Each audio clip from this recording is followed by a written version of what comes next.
Buen día y bienvenidos a una clase más. En el día de hoy vamos a estar trabajando sobre las distintas formas de mecanizado en una máquina herramienta. Nos vamos a centrar en el torno, pero también estas fórmulas o la mayoría de las cosas que vamos a ver también se aplican en otras máquinas herramientas.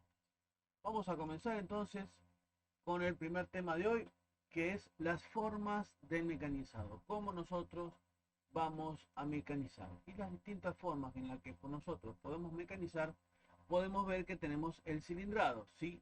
Como ven, el cilindrado es la parte que nosotros vamos a cilindrar en la cara lateral de la pieza, ¿sí?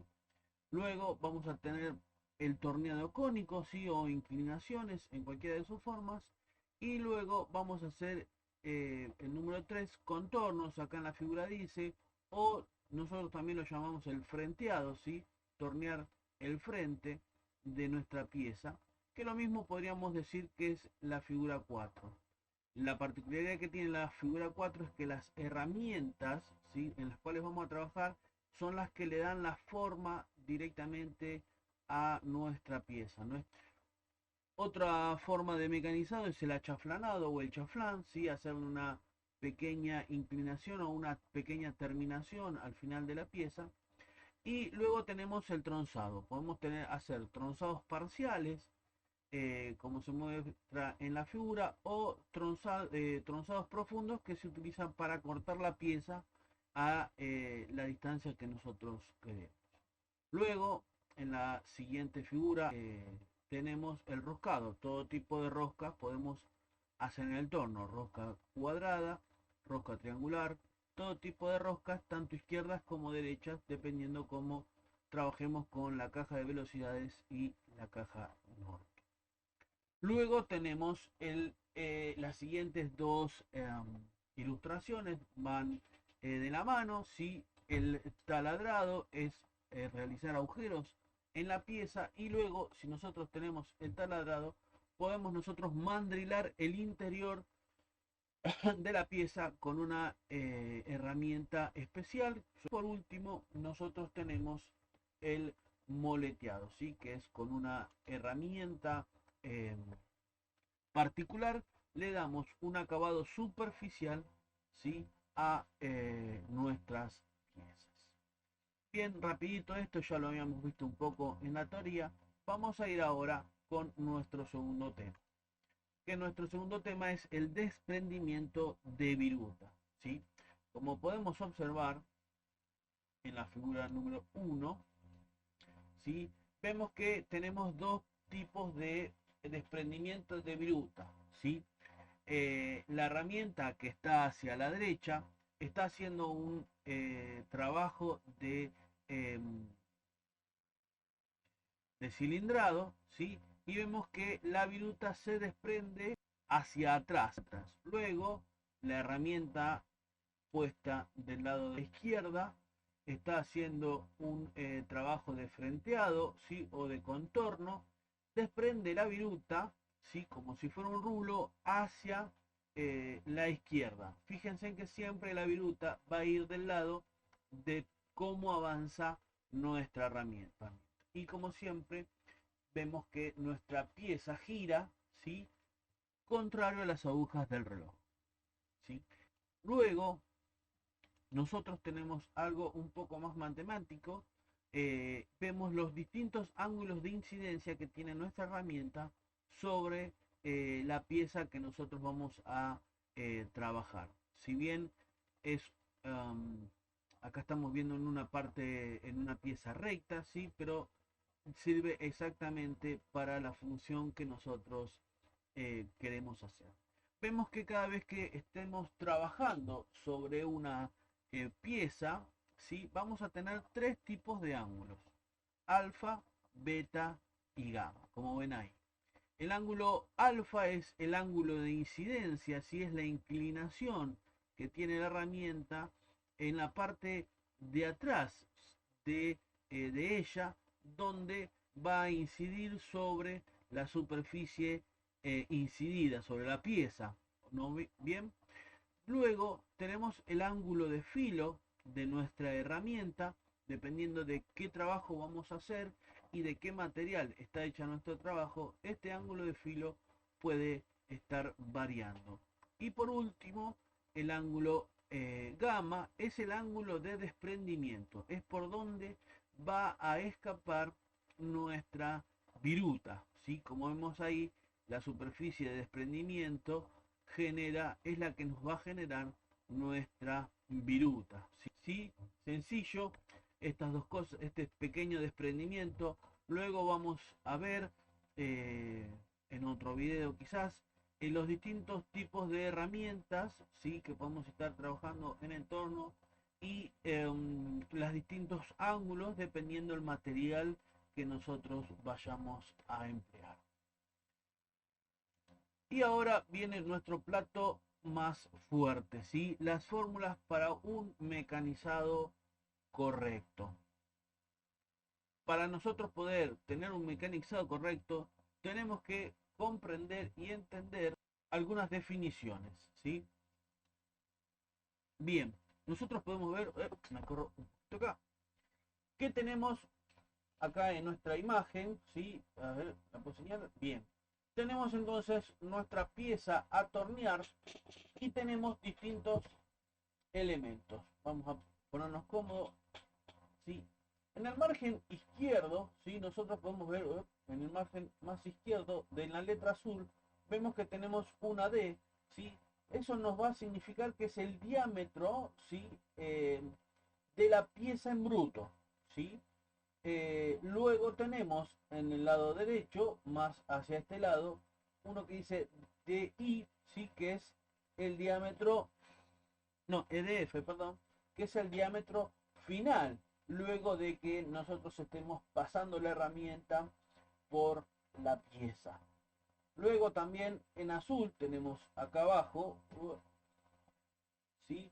Lo que sería el largo total de nuestra pieza, que va de inicio hacia fin. No es el largo donde nosotros estamos trabajando, sino que es el largo total de nuestra pieza. Luego, aquí arriba, ¿sí? Tenemos una distancia P. Esa es la profundidad con la que la herramienta va a penetrar nuestra pieza. Y por último, tenemos en el centro una cota A, ¿sí? Que es el ancho, ¿sí? Eh, el ancho que la herramienta va a estar penetrando en forma lateral a la pieza, ¿sí? Esto va a estar dado por el paso, ¿sí? Si nosotros tenemos una revolución alta de la pieza y nosotros avanzamos muy lentamente con el carro longitudinal, el A va a ser, el ancho va a ser muy cortito. En cambio, si vamos rápido con el carro longitudinal, la distancia A va a ser mayor. Y para poder hacer la penetración P, nosotros vamos a trabajar con el carro transversal. Es por donde vamos a ir penetrando la herramienta. Y luego tenemos en verde, ¿sí? Tenemos arriba a la izquierda, dice superficie eh, original, o así creo que decía, ¿sí?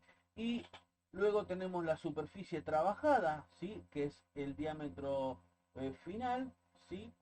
Y tenemos por acá abajo la herramienta con una punta sencilla, ¿sí? Es una herramienta común, y obviamente ese rulo que está saliendo a un costado es la viruta que va a ir desprendiéndose de la pieza, ¿sí? Bien, y ahora vamos, ¿sí? A la parte más quizás jugosa, que son todas las fórmulas que tenemos de mecanizado. Estas fórmulas nos van a servir para poder hacer un correcto mecanizado de las piezas y un menor desgaste para nuestras herramientas. Bien, vamos a comenzar por nuestra primera fórmula, que es la velocidad de corte. La velocidad de corte es una velocidad lineal que se desplaza por la punta de la herramienta sobre la superficie de la pieza. Y generalmente esto está dado por el fabricante. Es un dato que viene cuando nosotros compramos la herramienta. ¿Sí? Es la velocidad lineal, no es, eh, no es la velocidad a la que tenemos que poner el torno. Esta velocidad de corte, como nos muestra la figura, está dado por el diámetro mecanizado, ¿sí? ¿Cuál es el diámetro nosotros al cual vamos a mecanizar? Esto se expresa en milímetros por pi, que es nuestra clásica constante de todo diámetro, 3,14 por n, que n es la velocidad del lucillo. Este sí es un dato que nosotros tenemos que colocar en el torno y lo dividimos todo por 1000 para poder expresar la velocidad de corte en metros por minuto, ¿sí? Es esta la velocidad a la cual generalmente nos viene dada por el fabricante.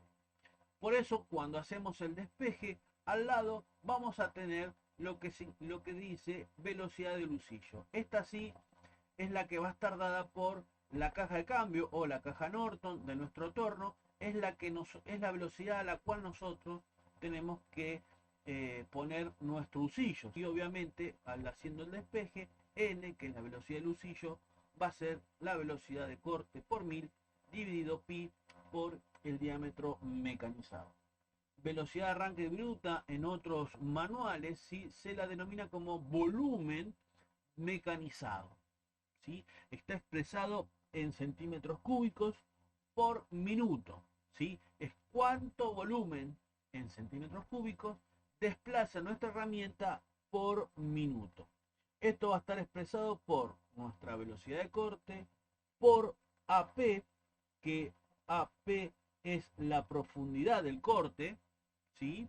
Es la P que habíamos visto en la imagen que está acá arriba, es esa profundidad, también está expresada en milímetros, por Fn, Fn, sí, que Fn es el avance por vueltas de nuestra pieza, ¿sí? Que está expresado en milímetros por vuelta, por revoluciones.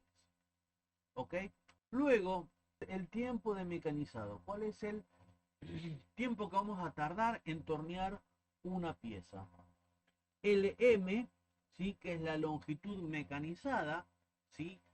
El largo total que nosotros queremos mecanizar, no es el largo total que tenga la pieza, sino lo que yo quiero tornear, dividido el avance por vuelta de la pieza por n, que n es lo que habíamos dicho, la velocidad de nuestro lucillo.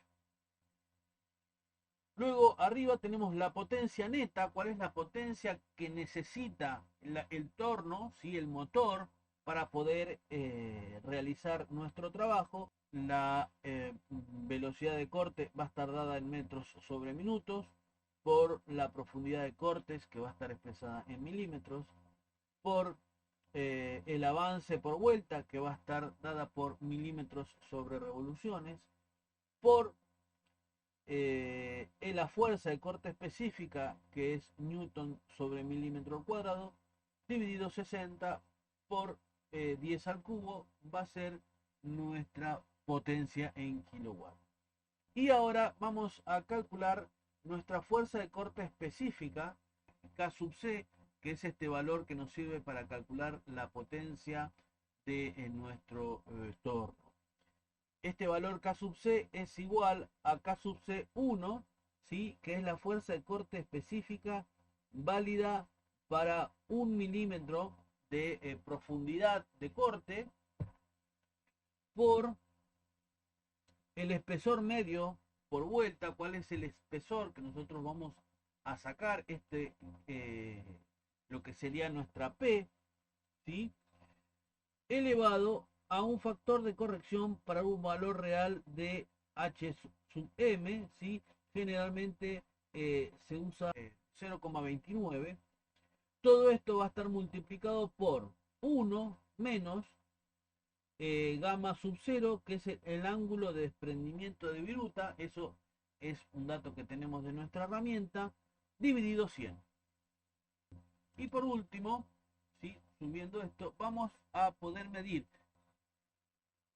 este espesor medio de viruta, H sub m, es igual a 360 por Fn, que es el avance por vuelta, por la profundidad de corte, AP, dividido una constante IC por pi, por el arco seno de 1 menos 2 por la profundidad de corte sobre esta constante IC. Esto es para plaquitas redondas. Para las plaquitas de tipo C, D, S, T, U y W, esto está expresado como FDN, que dijimos que era el avance por vuelta, por el seno de KT, que KT es el ángulo de posición. Y el ángulo de posición es un ángulo que forma el filo de corte de la herramienta y la dirección de avance de la misma. Se expresa en grados y resulta un parámetro clave a la hora de seleccionar nuestra herramienta. Bueno, hasta aquí llegó el video de hoy. Espero que les haya sido entretenido y relevante y nos vemos la próxima.